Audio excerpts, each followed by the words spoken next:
Կյանքումս երկրորդ անգամ եմ կով կթում, առաջինը ևս նկարանների ժամանակ էր։ Ինչպես հասկանում եք, երկու անգամը բավարար չէ լավ կտվոր դառնալու եւ այսպիսի դույլով կաթ կթելու համար։ Սրա փոքր հատվածն է միայն իմ կթածը։ Մինչև ինձ տանջվել են գյուղացիները։ Տանջանք, որն այսօր շատ ցածր է գնահատվում։ Տանջանքը սկսվում է այստեղից։ Տավուշի մազի դիտավան գյուղ տանող ճանապարհով համայնքի հովիվը արոտից կովերին տանում է տերերին հանձնելու։ Գյուղում տերերն իրենց կովերին են սպասում, ձեռքի հետ էլ խոսում անասուններին առնչվող ամենակարևոր թեմայի՝ կաթի գների մասին։ Ձեռքա տալի հիմա խոզերի տաս, որովհետև խոզը երկու ամսում աչք կտա։ Գյուղացիներից մեկի խոզը լավ գիրացել է, հաստատ կաթնային դիետան է օգնել։ Կաթը գյուղացիներից այսօր մթերում են լավագույն դեպքում 110-ից 120 դրամով։ Պարզ է, որ նրանց այս սակագինը ձեռք չի տալիս։ Մեկան պայմանավորվեցին 100 դրամով, ձեռք չտվեց, իրանց չի ձեռք տվեց 100 դրամով, թողեցին գնացին։ Տավուշի մազում նախորդ տարիներին կաթի մթերման մի քանի կետեր էին բացվել։ Դրանք բոլորն էլ այսօր փակ են, ինչպես այս մեկը, որը բացվել էր 2010-ին ազատամուտում։ Մի կովի վրա 2 տոննա խոտ է մի տարը։ Տոննեն էլ 25-30 դրամ էր, հիմա ավելի թանկ է։ Հիմա ստարի բարձ չէ, մինչև 50 դրամ կգա։ Տոննան 50 կիլոգրամ։ Արոտային պահվածքի շրջանում ինքնարժեքը կազմել է 53 դրամ։ Լիտրի արտադրության ինքնարժեքը։ Այսինքն գյուղացիները խաբում են, ստում են։ Ստացվում է, որ գյուղացիները, այո, այս հաշվարկը ճիշտ չեն կատարում։ Մի անասուն պահելու համար ես ամսական վճարում եմ 4000 դրամ։ Այս ծախսերից շատերը նույնիսկ չեն կատարում գյուղացիները, որտեղ ստեղ նաև կտվորու աշխատավարձը հաշված, որ շատերը հենց իրենք են անում։ Գյուղատնտեսության նախարարության այս հաշվարկը գյուղացիներին հաստատ դուր չի գա։ Նույնիսկ եթե նրանք ապահովում են շահույթ, դրա իրավունքն ունեն։ Մթերողներն ավելի մեծ շահույթ են ստանում։ Վրդովվում է Ֆերմերային շարժում կազմակերպության նախագահ Սարգիս Սեթրակյանը։ Գոնե պետությունը սուբսիդավորի մթերվող կաթի գնի մի մասը։ Մի լիտր կաթը վաճառում են 350 դրամ։ Այդ գյուղացուն ասում են 110 դրամով վաճառի։ Թող նախ սուբսիդավորի կաթի ընդունումը։ Սուբսիդավորման հարցը այսօր գիտեք մեր պետության հնարավորությունների սահմաններում պետք է դիտարկվի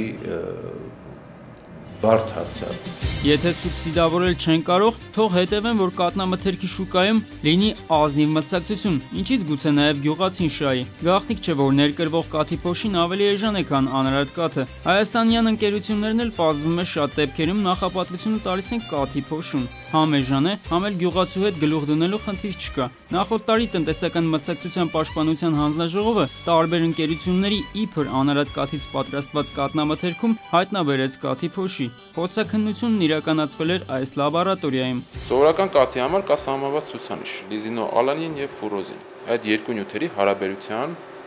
ցուցանիշ, ինչ-որ թիվ։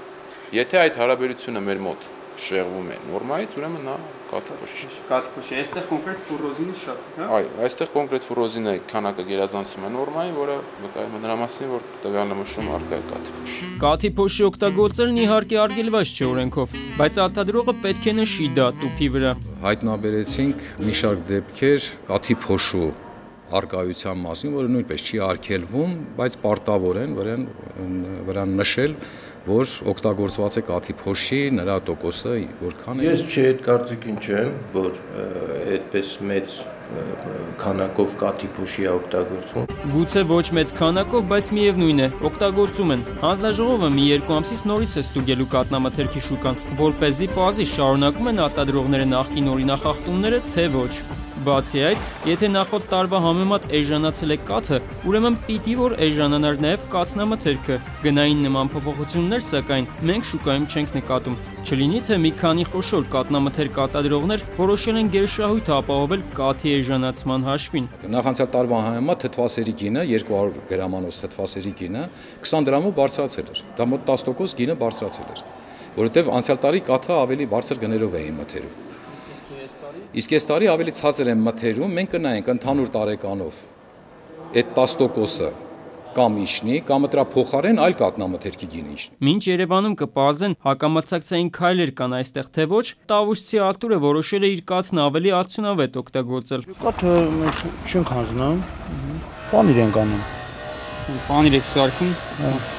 հանձնում եք։ Ըստ էության, անցած տարի գրեթե բոլորն էին տարվել պաների գործով, իսկ պատճառը շատ պարզ էր։ Ռուսաստանի կառավարությունը փակել էր բելարուսական կաթնամթերքի ճանապարհը երկիր։ Հայ գործարարները որոշել էին, որ մեր արտադրանքը կարող է զբաղեցնել բելարուսականի տեղը եւ ավելացրել էին պանրի արտադրության ծավալները ու բնականաբար կաթի պահանջարկը։ Հետո էլ երբ ռուսներն ու բելարուսները հաշտվեցին, արտադրված պանիրը մնաց պահեստներում եւ նորից արժեզրկվեց։ Սա չի նշանակում, որ մեր պանիրը պահանջված չէ, պարզապես դրա համար պետք է անցկացնել մարքեթինգ, մի խոսքով աշխատել։ Պետությունը քայլեր արել է, ստեղծել է հայկական պանիր փակbaşնետիրական ընկերություն,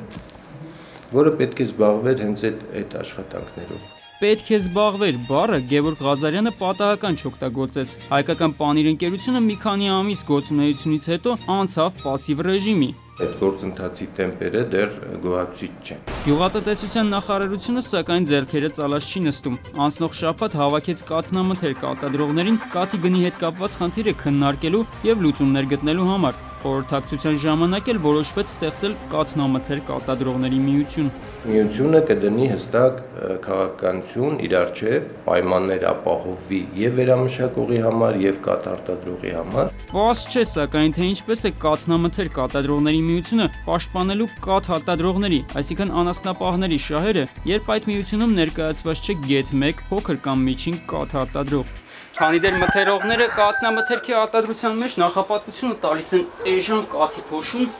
իսկ անասնապահների հետ հարաբերություններում առաջնորդվում են կաթն էժան ուզում ես տուր, չես ուզում գրողին տաս սկզբունքով, մեր խոզերի ճաշացուցակում կանոնտեղ կշարունակի զբաղեցնել կաթը։ Մյուս կողմից գուցե դա է լավը, չալաղաժն ավելի համեղ կստացվի։ Արմեն Աթալյան, Զորաբ Կարամյան, Ատոմ Համբարձումյան,